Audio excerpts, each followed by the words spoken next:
বিভিন্ন পর্যায়ের প্রধান বক্তা, বিশেষ বক্তা এবং অত্রই ইউনিয়নের বা অত্র রামনগর মসজিদের এই গ্রামের যত মা বোন থেকে আরম্ভ করে যত মুসলমান ভাইয়েরা রয়েছেন,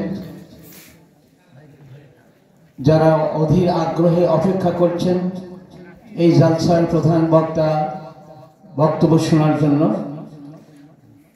সবার প্রতি আমার সালাম ও শুভেচ্ছা জানিয়ে আজকের এই জালসায় কিছু কথাবার্তার জন্য আল্লাহ তাআলা যে সুযোগ সুবিধা করে দিয়েছেন সেই মহান রব্বুল আলামিনের দরবারে শুকরিয়া আদায় করি। আমরা সবাই বলি আলহামদুলিল্লাহ, আলহামদুলিল্লাহ। অতঃপর সেই মানবতার দূত আখেরি জামানার নবী হযরত মুহাম্মদ আহমদ মুস্তাফা সাল্লাল্লাহু আলাইহি সাল্লামের দরবারে শতকোটি দরুদ ও সালাম আমরা সবাই বলি সাল্লাল্লাহু আলাইহি ওয়াসাল্লাম। সম্মানিত উপস্থিতি, যে মহান রব্বুল আলামিন এই দুনিয়াতে রাসূল সাল্লাল্লাহু আলাইহি ওয়াসাল্লামের মতো একটি মহামানব এবং মহান নেতা, বিশ্ব মানববাসীর নেতা হিসেবে দুনিয়াতে প্রেরণ করা হয়েছিল, সেই নবীকেও শেষ পর্যন্ত জিজ্ঞাসা করা হয়েছিল। আল্লাহ তাআলা জিজ্ঞাসা করেছেন, হে রাসূল, তোমাকে দুনিয়ার বুকে যে উদ্দেশ্য দুনিয়াতে পাঠানো হয়েছিল সেই উদ্দেশ্য তুমি সঠিকভাবে পালন করেছো কি না। সেখানে কিন্তু আল্লাহ রাসূল সাল্লাল্লাহু আলাইহি ওয়াসাল্লাম সম্পর্কে শুধু এই কথার উত্তর দেওয়ার মতো সক্ষমতা অর্জন করেছিল। ইতিপূর্বে যত নবী এসেছে তারাও কিন্তু সঠিকভাবে সেই কথার উত্তর দিতে পারেনি।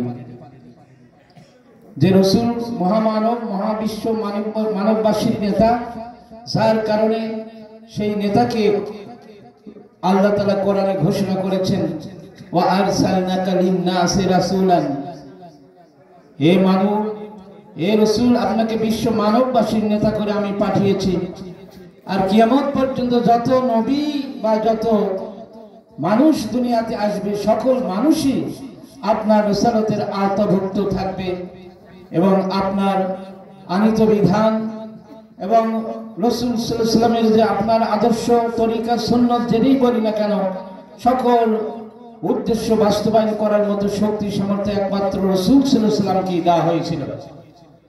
সেই রাসূলকে আমরা কিভাবে চিনি, কিভাবে জানি, আমরা কতটুকু জানি? আমরা রাসূল সাল্লাল্লাহু আলাইহি ওয়াসাল্লামের নাম শুনলে দরুদ পাঠ করি, চোখে হাতে মুখে সব জায়গায় ফু দিয়ে আমরা চোখে মুখে বুলাই। কারণটা কি? রাসূল সাল্লাল্লাহু আলাইহি ওয়াসাল্লামের ভালোবাসা। কিন্তু এই ভালোবাসা শুধু এইভাবেই আমরা মুসলমান, সর্বমুহূর্তে রাসূলকে সাল্লাল্লাহু আলাইহি ওয়াসাল্লামকে এইভাবে আমরা মানি, কিন্তু রাসূলের আদর্শ তরিকা দুনিয়ার কোথায় কোন জায়গায় কোথায় বাস্তবায়ন করতে হবে এটা আমরা জানি না, এটা বুঝি না। আমরা সেটা না করে যে রাসূল সাল্লাল্লাহু আলাইহি ওয়াসাল্লামের শাফায়াত না হলে কোনো মানুষ বেহেশতে প্রবেশ করতে পারবে না, সেই রাসূল সাল্লাল্লাহু আলাইহি ওয়াসাল্লামের শাফায়াত ছাড়া আমরা দুনিয়াতে মানব তৈরি মন করা মতবাদের দাসত্ব করি, আমরা মানব তৈরি মন করা মতবাদের মতপথে চলি, রাসূলকে আমরা আদর্শ নেতা হিসেবে মানি না।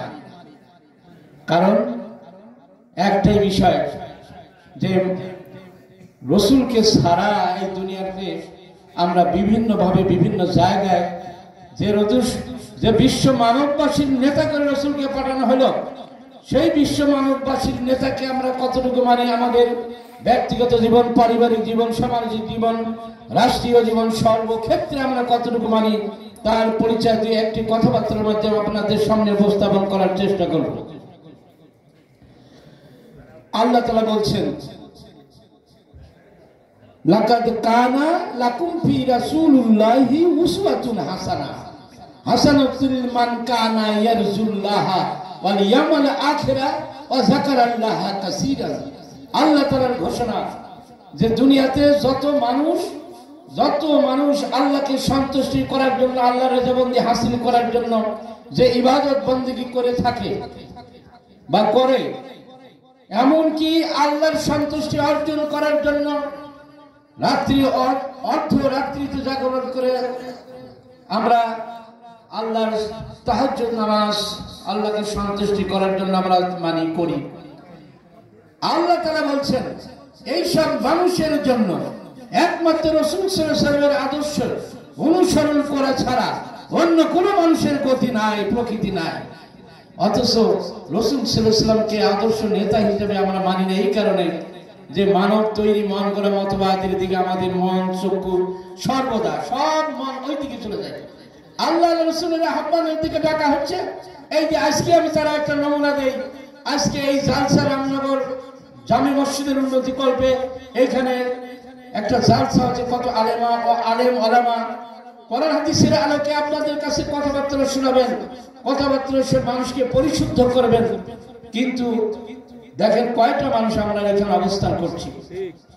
আজকে ওই আপনার বাজারে দেখেন, ওই দোকানপাটে দেখেন, অধিকাংশ মানুষ সেখানে উপস্থিত, কিন্তু এই আল্লাহ রাসূলের আদর্শ তরিকা সুন্নতের কথা এখানে বলা হচ্ছে, সেখানে মানুষের কোনো ভ্রুক্ষেপ নাই। একমাত্র কারণ আমরা উপলব্ধি করলে, চিন্তা করলে আমরা বুঝতে পারবো।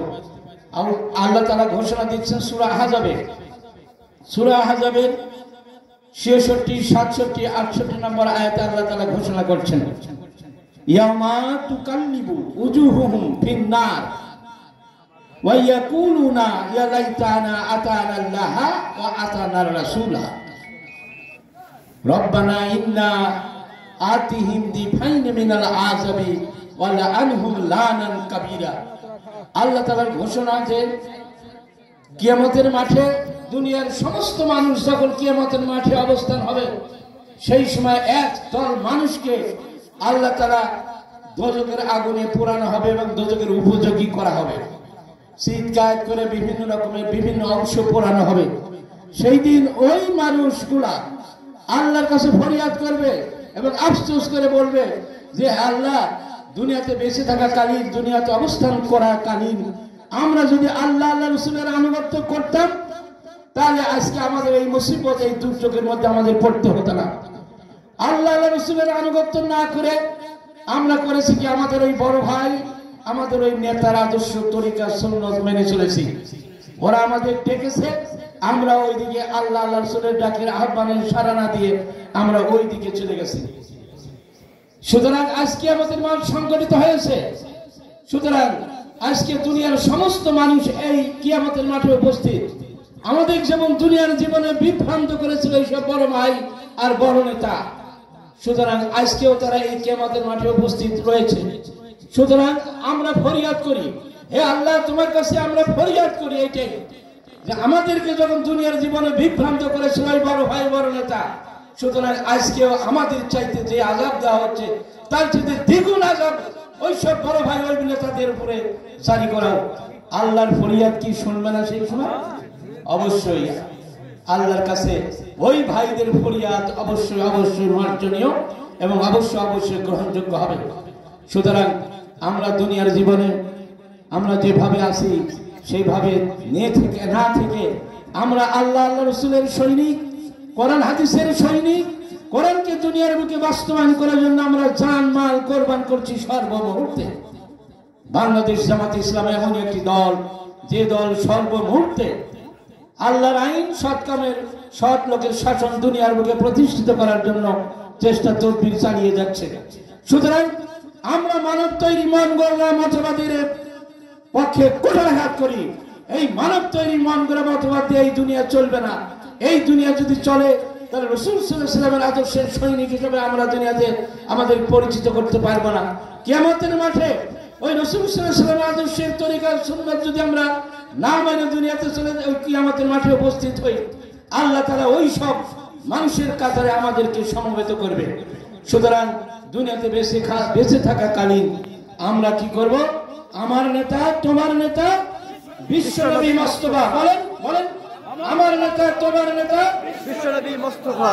নারায়ে তাকবীর, আল্লাহু আকবার, বিল্লাহে তাকবীর, আল্লাহু আকবার। আমরা আল্লাহর এই বাণী কোথায় শিখেছি? আল্লাহ তাআলা কোরআনে শিখিয়ে দিচ্ছে, কুলিল হামদুলিল্লাহিল্লাযী লাম ইয়াত্তাখিযু আলাদান ওয়া লাম ইয়াকুল লাহু শারীকুন ফিল মুলক ওয়া লাম ইয়াকুল লাহু ওয়ালিয়্যুম মিনাল যুল্লি ওয়া কাব্বিরহু তাকবীরা।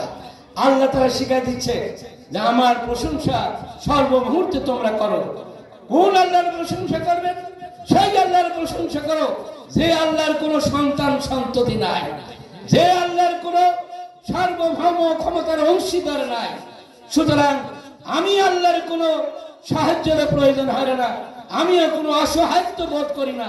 সুতরাং তোমরা কি করো, সমুচ্চ স্বরে ওয়াকাব্বিরহু তাকবীরা, নারায়ে তাকবীর, আল্লাহু আকবার। এই কথা আল্লাহ শিখালেন, অথচ সেই বাণী আমরা কতদিন থেকে 16-17 বছরের ইতিহাসে আমরা এইরকম আল্লাহর উচ্চতর আল্লাহর প্রশংসা বাণী এই দুনিয়ার বুকে বাস্তবায়ন করতে পারিনি, বাংলাদেশের জমিনে আমরা বাস্তবায়ন করতে পারিনি। আল্লাহ তাআলা আমাদের সুযোগ দিয়েছে, সুবিধা দিয়েছে, একটা পরিমণ্ডল তৈরি করে দিয়েছে 5ই আগস্টে। সুতরাং আমরা এখন নারায়ে তাকবীর, লিল্লাহে তাকবীর, আমার নেতা তোমার নেতা, আমার নেতা তোমার নেতা।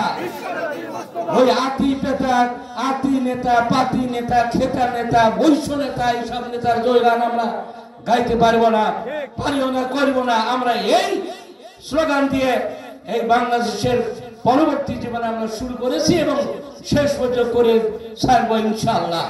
আপনারা সবাই রাজি আছেন? আল্লাহ তাআলা আমাদেরকে এই স্লোগানের উপর টিকে থাকার মতো তৌফিক দান করুন। আমা তৌফিক ইল্লা বিল্লাহ।